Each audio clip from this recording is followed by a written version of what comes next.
porque as pessoas não querem ser lideradas. O amor é uma ação incondicional, sacrificial e libertadora. A palavra de Deus ela é tão simples que dá dúvidas. Fala, pô, pode ser só isso que eu tenho que fazer. Bom, pessoal, está começando o Pode Entender, um podcast para você melhor entender a pregação. Este é o nosso episódio de número 1. Seja muito bem-vindo, seja muito bem-vinda. O programa é pela Igreja Presbiteriana de Vila Otália. A ideia desse podcast é a gente procurar explicar o sermão do último domingo. Para isso, a gente conta com o nosso time, a nossa querida Esther Tarroni. Como vai, Esther? Tudo bem? Tudo bem, boa tarde, né? Boa tarde, pastor. E o nosso pastor, Petrônio Júnior. Tudo bem, pastor? Tudo bem. Espero que também todos vocês, André e Esther, e aqueles que estão nos assistindo também estejam bem.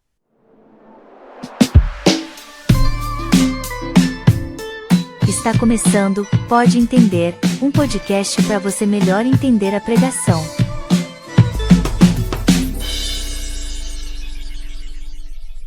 Vamos ao nosso programa. A gente começou no último domingo a série Nossa História, né, que é baseada em Gênesis.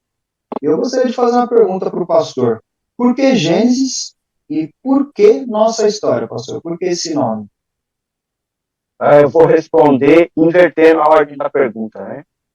Nós estamos trabalhando como temática esse ano, na Igreja Presbiteriana de Vila Otália, a santidade da Igreja, né? É o tema do ano de 2023. E antes de começar essa série, Nossa História, a gente estava justamente numa série que carregava o tema da Igreja, a santidade da Igreja. A gente trabalhou os 6 capítulos da carta de Paulo aos Efésios, né? Então eu, pensando no plano pastoral, elaborando o que poderia ser, qual poderia ser as sequências de séries para que essa temática de santidade da igreja fosse melhor trabalhada, eu pensei, bom, a gente precisa primeiro se dar conta de quem nós somos, né? Nós não vamos entender a nossa vocação como igreja, de fato, para onde a gente tem que ir, se a gente não sabe nem de onde a gente veio, né? Então, nossa história começa por aí. Por exemplo, primeiro vamos contar a nossa história.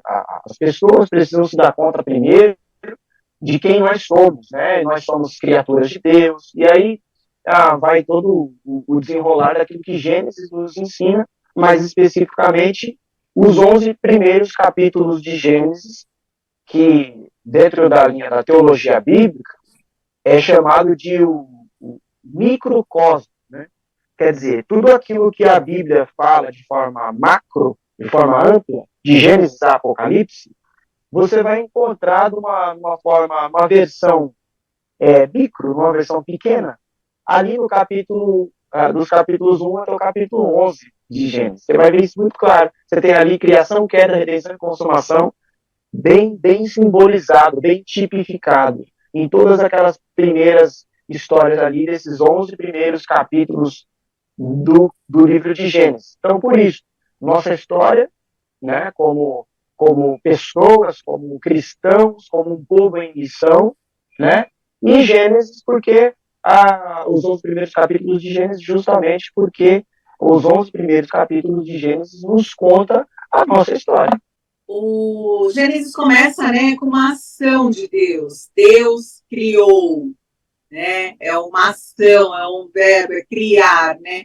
É muito interessante. Você começou realmente no primeiro versículo explicando como é que Deus formou tudo e foi até formar o homem, né?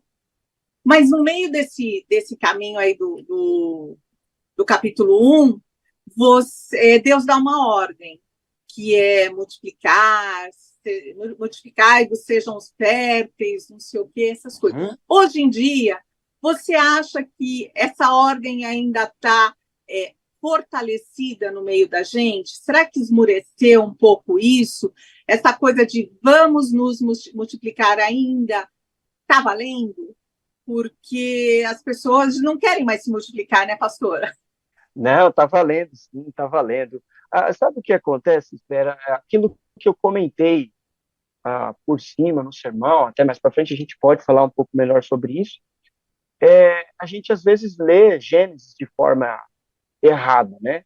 Às vezes a gente está buscando ali um argumento científico, biológico e tudo mais, e a preocupação, embora o texto até sirva para isso em algum momento, mas a preocupação fundamental do texto não é essa. Né? Moisés estava pensando nas questões que nós, aqui, seres modernos do século XXI, pensam, né? Então, a gente precisa entender primeiro a questão do propósito pelo qual Deus criou todas as coisas, né? Então, Gênesis, ele nasce ali para nós no texto bíblico, e a Bíblia começa por ali, né? É o primeiro livro da Bíblia, então não é só mais uma doutrina, talvez a doutrina principal das Escrituras, porque a Escritura começa por ali, né? Claro que depois a gente tem a máxima revelação de Deus em Jesus Cristo e tudo mais, mas aquilo que é universal, por assim dizer, está ali, Gênesis 1 e todas as ordens que Deus dá para a criação. Então você tem ali Deus criando os céus, a terra, os mares, as árvores, tudo mais, e para cada ser vivente tem uma fala de Deus de dizer, produza, né? Multipliquem-se. Ele fala isso para os animais voadores, ele fala isso para os répteis, ele fala isso para a vegetação, e não diferente, ele fala isso para o ser humano, né? Essa ideia de continuar, de produzir vida, né? Então, essa passa a ser a missão primária das criaturas, da criação, né? Toda criatura, ela passa a carregar como propósito de ser, de existir, essa ideia de frutificar, de multiplicar, de encher, de continuar na Terra. Então, na verdade, isso não esmureceu, não diminuiu. Na verdade, isso aí aumentou a intensidade e a qualidade dessa multiplicação. Porque pensa o seguinte, a ideia de expansão de vida e do amor de Deus, ela é bem clara em Gênesis. Quando a gente olha para o jardim como um lugar cheio de vida, né, porque o texto diz que o jardim tinha árvores verdejantes, né, a árvore do fruto da vida estava no centro desse jardim. Esse jardim era cercado por rios. Então, a imagem que nós temos desse jardim é de vida, ali tem vida. Água verde, frutos, isso é vida. Então, esse jardim, nós sabemos ali pelo texto, que é o lugar onde Deus habita. Então, pensa o seguinte, Gênesis diz que Deus criou o homem e o colocou no jardim para cultivar, né, e guardar. Então, o ser humano ele foi criado para estar nesse ambiente, um ambiente de relacionamento eterno com Deus. O ser humano foi criado para viver essa realidade, essa vida que flui da própria vida que Deus produz em nós, sabe? Essa é a vocação da humanidade. Deus passava toda a tarde lá para ter um relacionamento, que Exatamente. É o primeiro aspecto que você colocou lá no sermão, que é a vida, né? O primeiro aspecto você colocou vida. Quando Deus diz, olha, você está aí para cultivar e guardar, mas depois diz, né, que Deus os abençoou e diz que enchei e multiplicar, sejam férteis, fecundem. Então, a ideia é que o homem continue a gerar essa vida que Deus deu a ele, a produzir essa vida em continuidade na criação, para além do jardim. Porque os lugares além dos limites do jardim, diz o texto, que ainda não tinha o homem para lavrar a terra, para cuidar do solo. Então, há uma missão, aí, um chamado de Deus, um comissionamento de Deus, para que o homem leve essa vida de Deus para além do jardim. Continuar. Por isso que o homem pastor, é mais de semelhança de Deus, né? Pastor, quando eu ouvi isso e depois na hora que eu ouvi novamente esse pedaço, essa parte que você falou, sabe que me deu uma impressão de ser implicitamente o id. Pronto, Quase. você explicou. Eu ia caminhar para isso. Porque, Isso.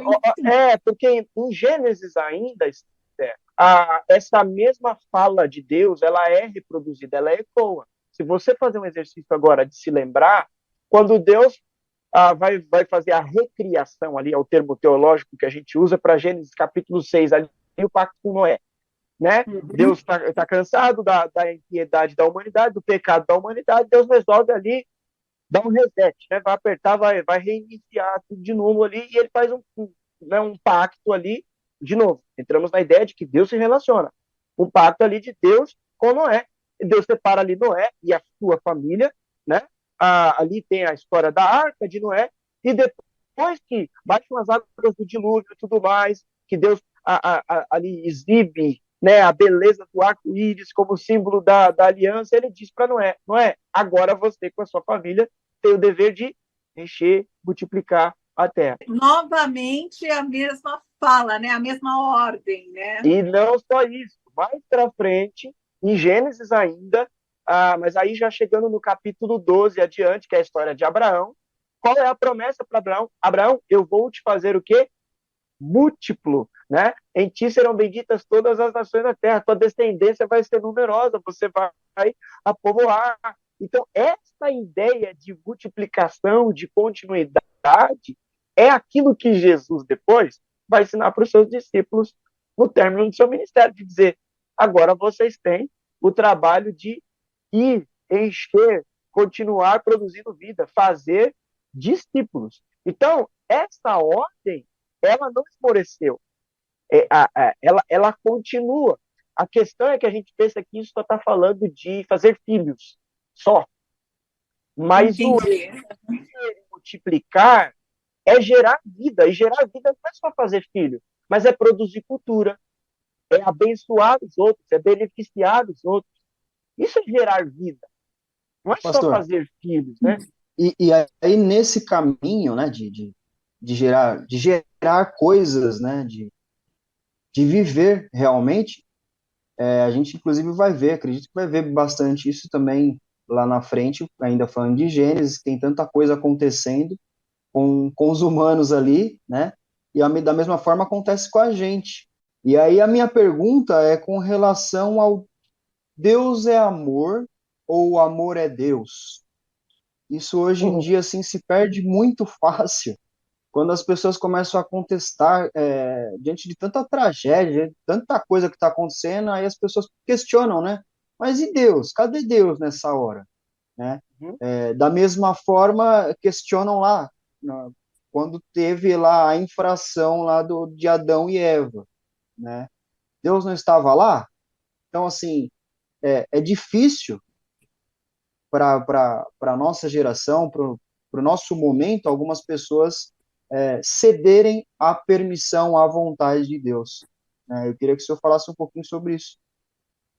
Primeiro, é difícil para a nossa geração, como você disse, ceder, né, com as palavras que você usou, para o amor de Deus. Primeiro porque o ser humano ele está em rebeldia contra Deus mesmo, né? A partir daquilo que a Bíblia nos ensina, quando o pecado entrou na humanidade, o ser humano se tornou inimigo de Deus, né? Ele está alheio à vontade de Deus. Então é normal, é natural que o ser humano não queira Deus, não deseje as coisas de Deus. Isso agora é natural. Todo ser humano nasce assim, né? Então, o que acontece?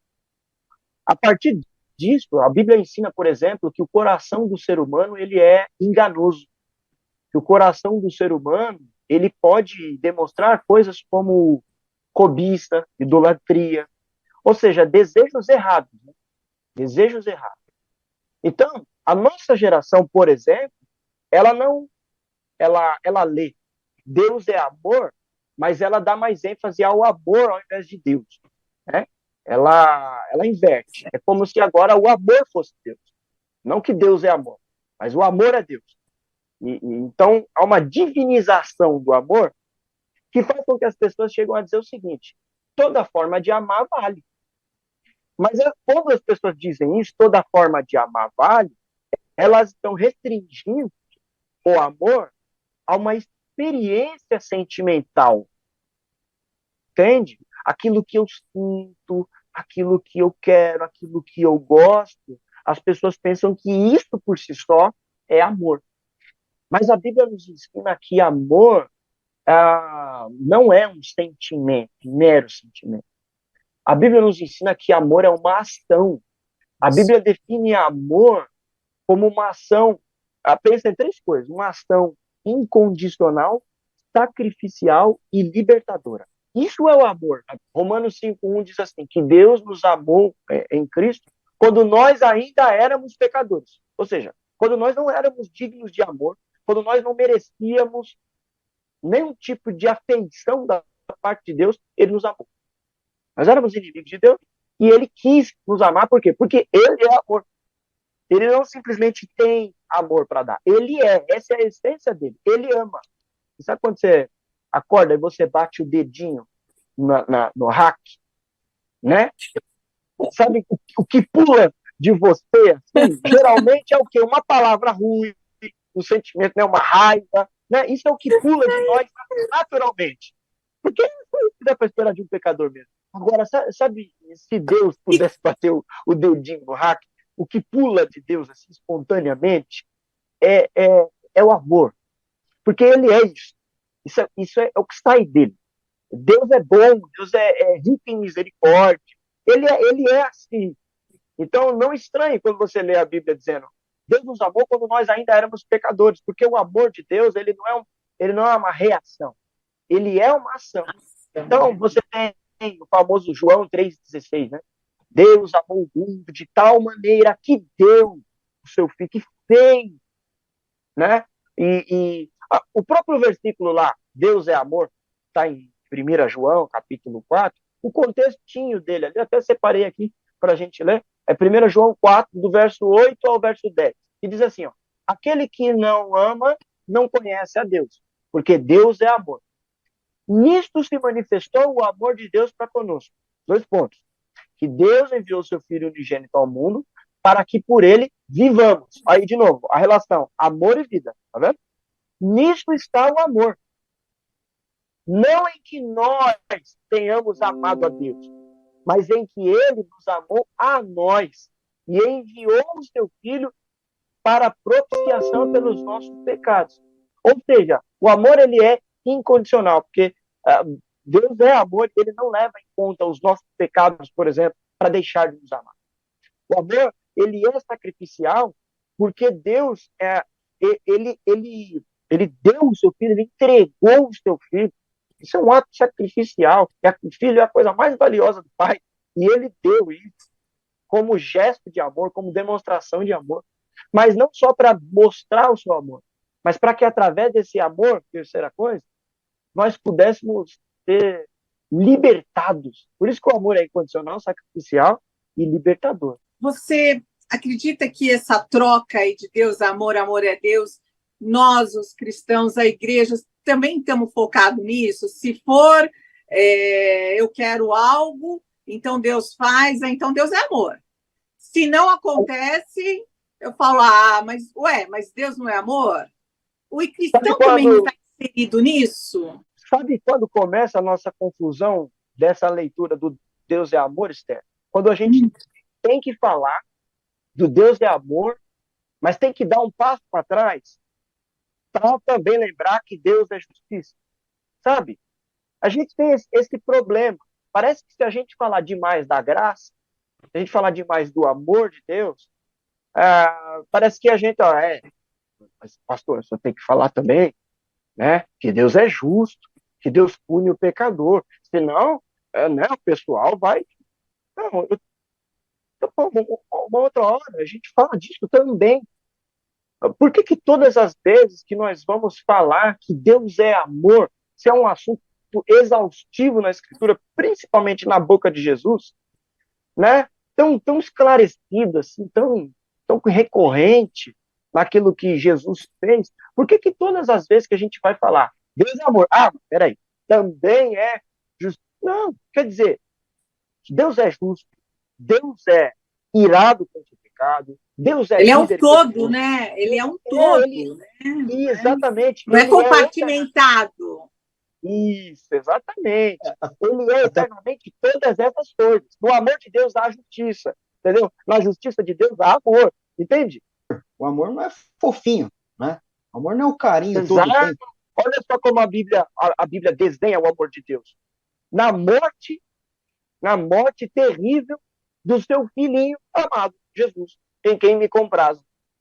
Olha, o desenho do amor de Deus não é um buquê de flores, é um ato sacrificial, é uma cena chocante, terrível, para nós termos a compreensão do que de fato é o amor, depois na prática para nós.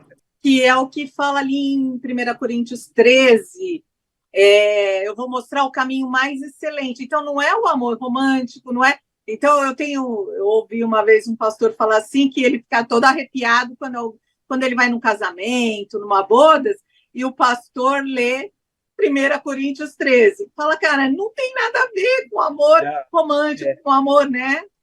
Coríntios 13, né? É interessante porque Corinto era uma cidade devota praticamente da deusa Afrodite, né? Da mitologia grega, a deusa Afrodite é a deusa do amor. Só que é um amor erotizado e até promíscuo, né? Se você parar para verificar os cultos da deusa Afrodite, tinha muita imoralidade sexual, e você vê isso no contexto da própria carta de Paulo aos Coríntios, né? O problema da imoralidade sexual como uma cultura da cidade, né? E aí o grego estava tendo que lidar com isso.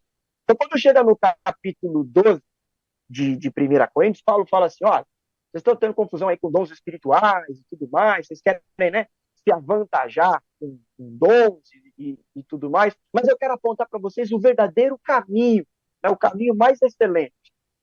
E aí ele interrompe para colocar aquele cântico, que é um cântico, né, aquele capítulo 13 de 1 Coríntios. Alguns estudiosos acreditam que ele é como se fosse um anexo à carta. Ele nem de fato fazia parte da carta. É como se Paulo se lembrasse daquilo e falasse, já sei uma coisa que vai ser boa para colocar aqui. E aí Paulo pega esse cântico, né, que é aquele cântico que fala, o amor não se ufana, não arde em ciúmes, não busca o seu próprio interesse, né? Ainda que eu falasse a língua dos homens, se eu não tiver amor, de nada vale. Então o que Paulo está ensinando ali é justamente essa tríade que eu falei, de que o amor ele é incondicional, ele é sacrificial e ele é libertador, ele não busca o seu próprio interesse. Essa experiência do amor de Deus está muito distante daquilo que nós, como seres humanos pecadores, aprendemos a conceber como amor, né? Que é a ideia do romantismo, do frufru, né? Do bonitinho. Mas a Bíblia ensina que a maneira mais aguda de nós provarmos o amor de Deus é em Jesus Cristo. E especialmente falando de Jesus na cruz, morto, sendo entregue por amor a nós mesmos. Então é essa experiência com Cristo que vai nos levar a experimentar de uma maneira pessoal e profunda esse senso de que Deus é amor. É a partir dessa verdade que amar o próximo vai se tornar um mandamento possível, entendeu? Alguns pensam, André e Esther, que quando a gente fala de Deus é amor, principalmente em Jesus, alguns fazem aquela heresia de separar o Deus do Antigo Testamento do Novo como se fossem duas coisas opostas. O Deus do Antigo Testamento não amava muito, era mais nervosão, né? E o Deus do Novo já é mais dulce, né? Pastor, o Deus do Antigo Testamento é o Deus Pai, o Deus do Novo Testamento é Jesus. Olha só, então, como se desloca a Trindade, né? Isso, e olha só que interessante você fazer essa relação de Deus Pai e Deus Filho, porque o próprio Filho testifica que ele veio enviado pelo Pai. Quer dizer, então, quem ama no final das contas é o Pai, entendeu? Alguns pensam que Deus Pai ama de uma forma mais contida e que Jesus é o supra-sumo do amor, mas Jesus veio ao mundo justamente para manifestar o amor do Pai, porque o Pai me enviou. Então você pega lá Hebreus 1:3, que diz que Jesus é a exata expressão do ser de Deus. Então, é por isso que a Bíblia ensina que você não precisa só ter um conhecimento de quem Deus é, de quem Jesus é, mas que você precisa estar envolvido nesse relacionamento com Deus em Cristo, de uma forma pessoal. Eu vejo uma grande dificuldade, a teoria da prática. A gente fala, mas na hora de usar, eu até tinha colocado sobre uma questão de nesse mundo, do jeito que está, nessa loucura, essa questão social, essa questão, como é que o cristão equilibra isso? Porque ou a gente quer ajudar todo mundo e não pode, e fica com aquela coisa, ou a gente não ajuda, mas quer falar só a palavra de Deus, e aí a gente fica nessa indecisão, nesse anseio, que é o tema da tua pregação da noite, que a gente lembra de ansiedade. Mas aqui, Esther, Jesus disse, né, que os discípulos seriam conhecidos como discípulos dele se eles amarem.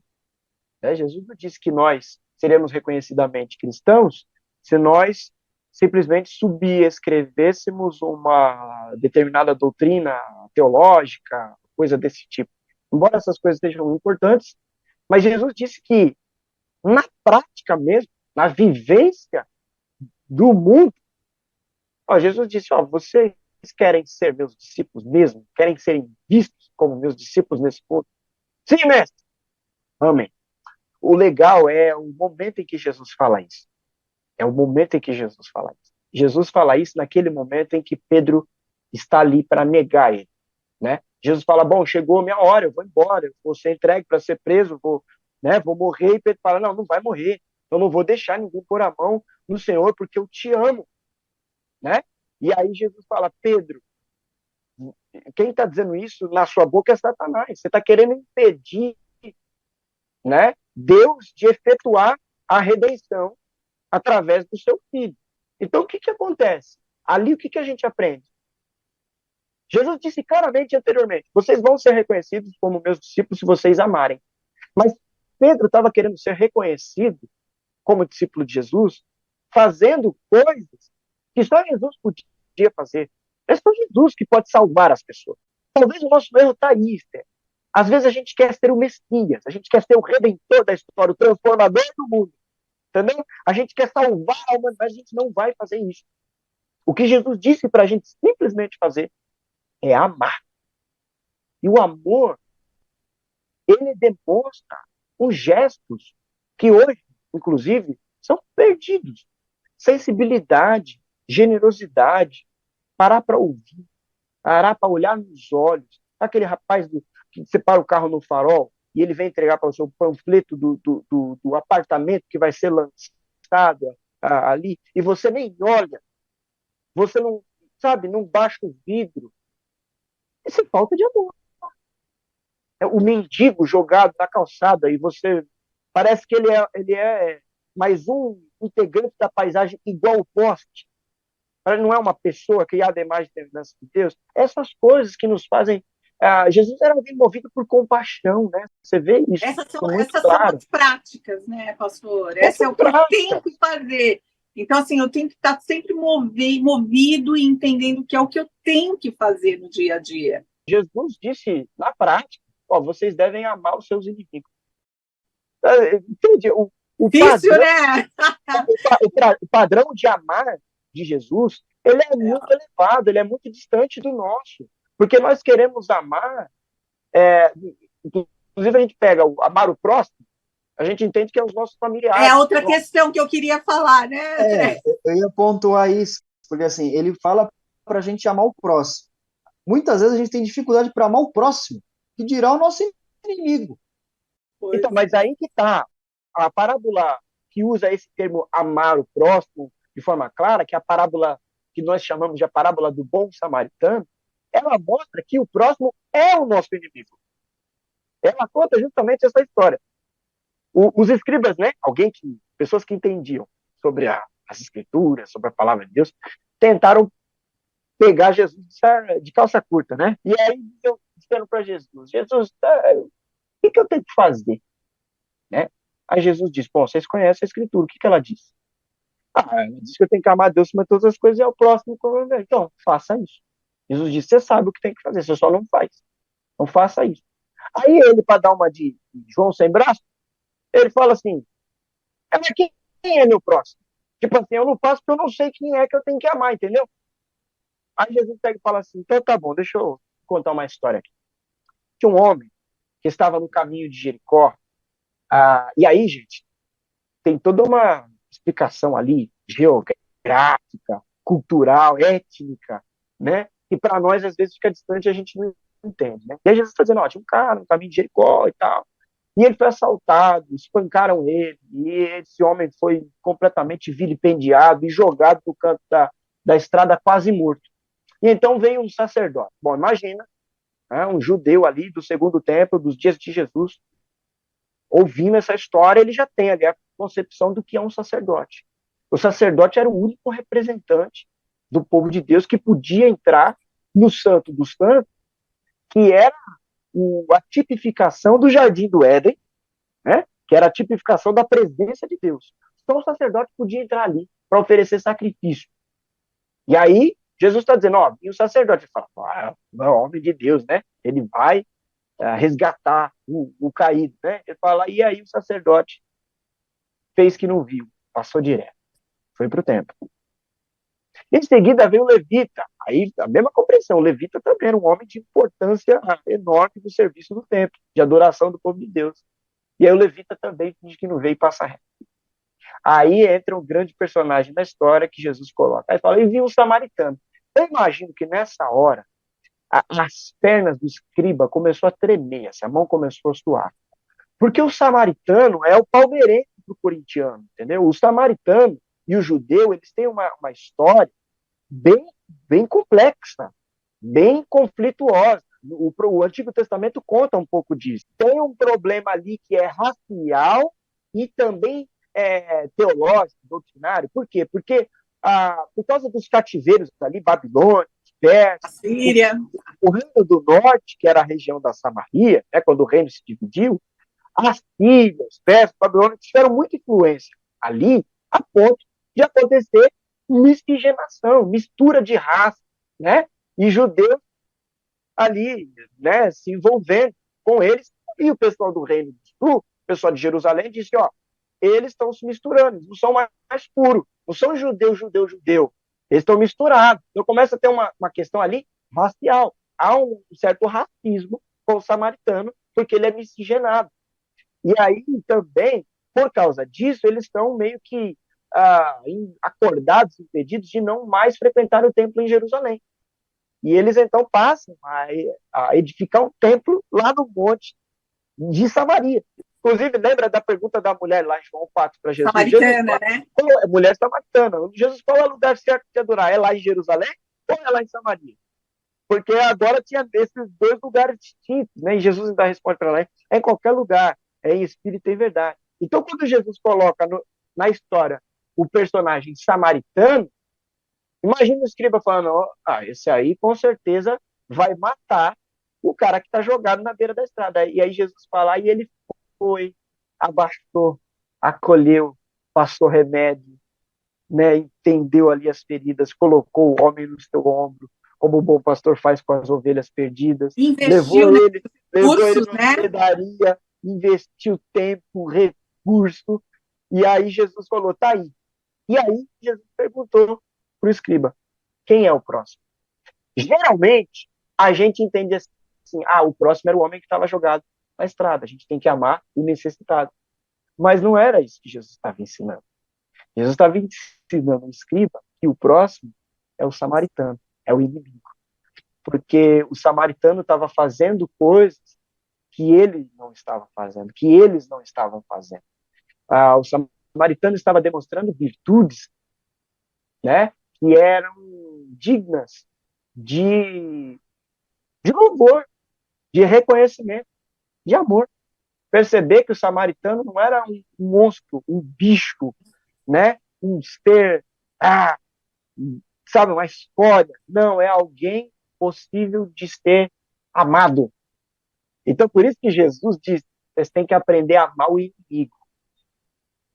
Porque nós éramos inimigos de Deus e Ele nos amou primeiro. Ele nos amou antes de nós sermos seus amigos. Ele não esperou a gente começar a ir para a igreja para ver se a gente ia, entendeu, se comportando. É interessante, né, você falar que nós éramos os inimigos, porque se a gente pensar um pouco, refletir, ver assim, nós realmente, lá no Éden, lá Adão, nós passamos para o lado oposto quando a gente pecou.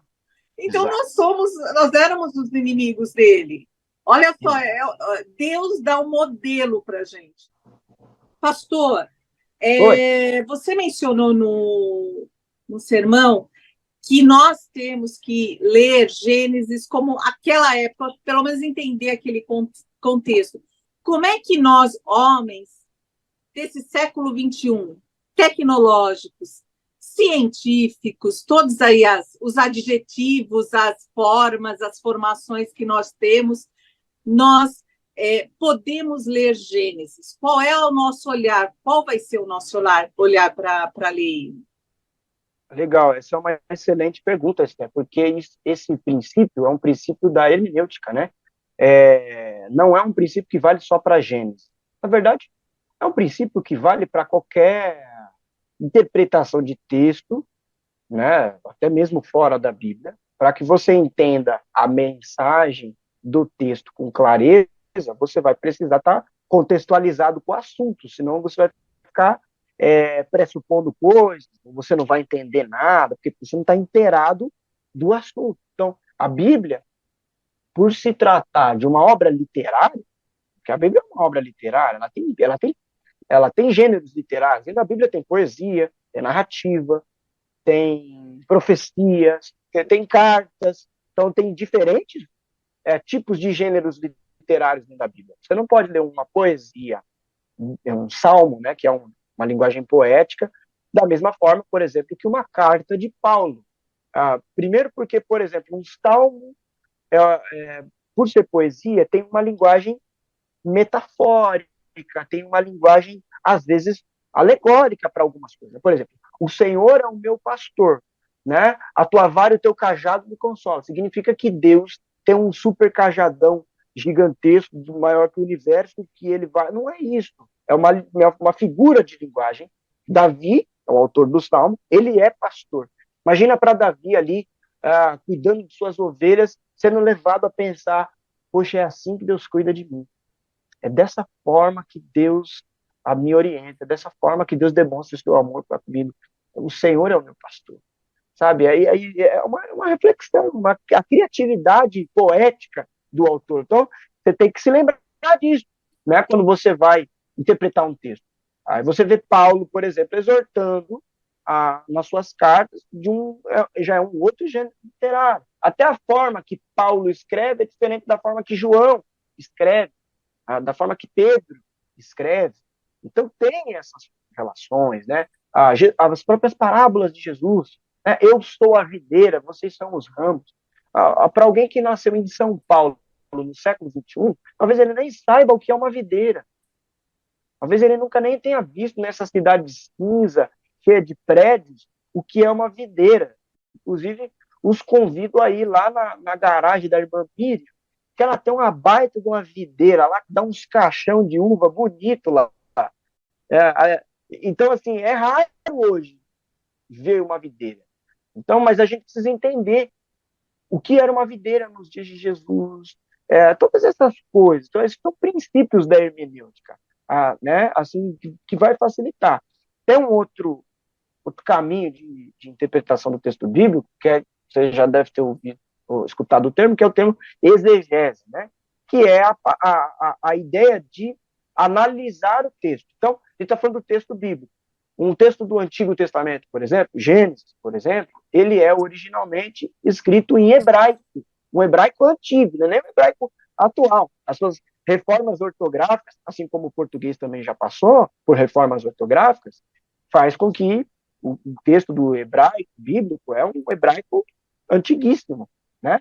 Então, você vai encontrar ali expressões, palavras, que às vezes nem se traduzem para o português. E aí você tem que usar um outro termo para chegar perto ali. Isso acontece com qualquer linguagem, né? Qualquer transposição de língua, né? Eu estava ouvindo a professora de Libras esses dias ensinando por exemplo, a ideia de F de elefante. Algum aluno olhou assim e falou, F de elefante? Aí ela falou, gente, para o surdo, o mudo, né? O som do elefante, o F, essa é a letra forte da palavra. Ele não vai pela I inicial. A gente falaria E de elefante, mas para ele é E de elefante. Aí ficou meio confuso, mas por quê? Porque se trata de um outro idioma. Pega a palavra saudade em português. A maioria das linguagens, dos idiomas por aí, não tem essa palavra. Não existe. Significa que as pessoas não sentem saudade? Elas têm saudade. Mas às vezes não tem uma palavra, né, que traduz esse sentimento humano. Então, isso acontece nos textos bíblicos. Então, a gente precisa. Qual é o papel do teólogo, do intérprete? Qual é o exercício que ele tem que fazer? Ele tem que ir lá atrás, ler o texto original, se lembrar quem foi que escreveu Moisés, quem era Moisés, qual é o contexto da vida de Moisés, quais eram os dias em que Moisés vivia. E aí ele vai encontrando as pistas, os caminhos para entender o porquê que o autor do texto bíblico escreveu o que escreveu daquela forma naqueles dias, entendeu? E aí, pastor, eu vejo assim, nós temos as ovelhas, tem vocês para nos orientar, e também com a leitura, oração, né, para pedir para Deus iluminar a gente, para a gente poder compreender, né, o que é aquele sentido. Talvez a gente não entenda realmente, não conheça uma videira, não entenda exatamente como é que Moisés vivia. Às vezes a gente assiste filmes ou vê documentários, a gente tem uma noção, mas a gente fala, nossa, será que era aquilo? Outro dia eu assisti um filme muito antigo de Gênesis, de Moisés tirando o povo, muito antigo. Eu falo, nossa, como é que esse povo vivia desse jeito? Então, assim, realmente a gente não tem essa amplitude de entendimento. Com vocês nos orientando, com a gente lendo a palavra, que isso é importantíssimo, e pedindo a Deus, clamando a Deus que faça nos entender, a gente chega pelo menos naquilo que Deus quer, né, e que a gente entenda. Por isso que o mais importante, e esse é o exercício que a gente está fazendo com essa série, o mais importante não é a gente simplesmente saber como Deus criou o mundo, mas o porquê Deus criou. Qual é a finalidade de Deus ter feito tudo o que ele fez, de Deus ter feito eu e você. Porque se nós não entendermos qual é a finalidade da nossa existência, né, a nossa história ela está perdida.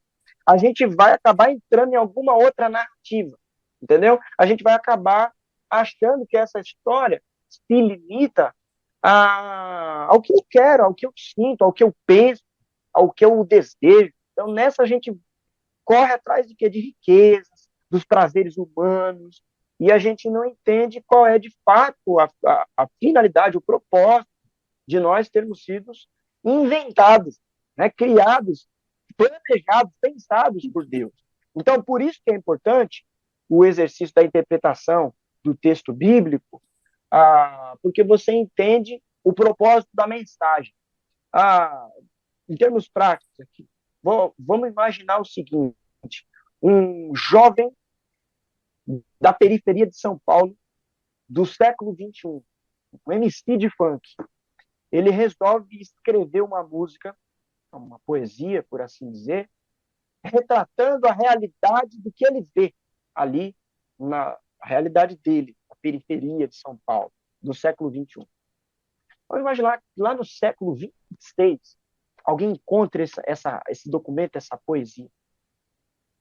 Vivendo em São Paulo também, num mundo completamente diferente. E ele lê aquele retrato, ele reconhece que é um retrato de uma cidade antiga, mas ele pode, a partir disso, generalizar a população de São Paulo. Ele pode, a partir disso, generalizar a São Paulo como um todo.